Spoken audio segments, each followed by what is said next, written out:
The second person charged in connection with little Samuel Olson's death goes before a judge in less than an hour. Investigators say Benjamin Rivera is Theresa Balboa's roommate. That is the woman first charged with tampering with a corpse in this case. Brittany Ford has the latest updates. Well, Benjamin Rivera is now the second person charged in connection with this case. He's been accused of tampering with evidence, a human corpse. That's the same exact charge that Theresa Balboa is currently facing. Now, he was taken into custody late last night, and we've learned more details from court documents. According to those documents, police have continued to question Rivera throughout this investigation. Those documents say Rivera told police that Samuel Olson died sometime around May 10th.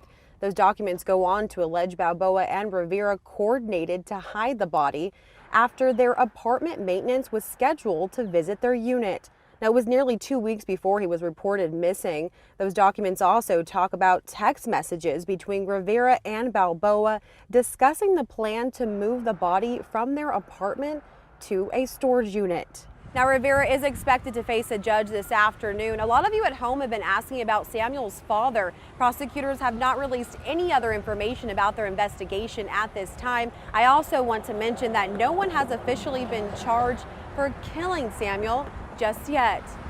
5-year-old Samuel Olson was back in court this morning. Police say Ben Rivera is being cooperative with the investigation, and they've also made some big strides in the case. ABC 13's Steve Campion has been following this case from the beginning. He joins us with what we also learned in the courtroom today. Steve? Eric, in our last comments before walking away from a courtroom here in downtown Houston, the prosecutor on this case says they believe that they have recovered the murder weapon. So how big of a deal is that, given that nobody's been charged with this boy's killing? We asked.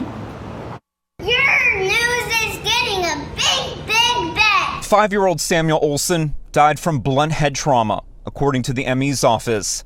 His death, a homicide. Next, we just continue working and waiting on results and waiting on evidence, reviewing evidence to make sure we do the right thing, get justice. Prosecutors say this remains an ongoing criminal investigation. They spoke outside a court appearance for 27-year-old Ben Rivera. Officers charged Rivera and his roommate, Theresa Balboa, with tampering with a corpse, Samuel's body.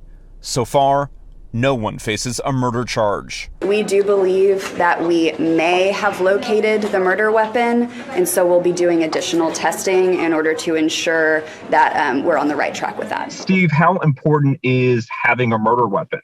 It really depends on what other evidence you have. So if you think about a criminal case, there's a lot of questions, and the prosecution and law enforcement are trying to come up with answers to help solve the crime. I spoke one-on-one with legal expert Steve Shellist. He explains having a murder weapon can help investigators figure out exactly how the boy suffered his injuries and perhaps who's responsible. Most importantly, it might provide answers to the who, right? Who did it? Because that's often the most difficult part of solving a murder case is, okay, we know what happened, but who did it?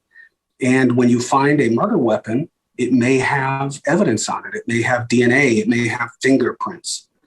That would be the end of the case, for the defense and a win for the prosecution. Eric, Mel, Ben Rivera is already out of the Harris County Jail. He posted a $100,000 bond. A judge has ordered him not to have any contact with anyone close to this case, and he will be under house arrest. Reporting live in downtown Houston, Steve Campion, 13 Eyewitness News. All right, Steve, thank you.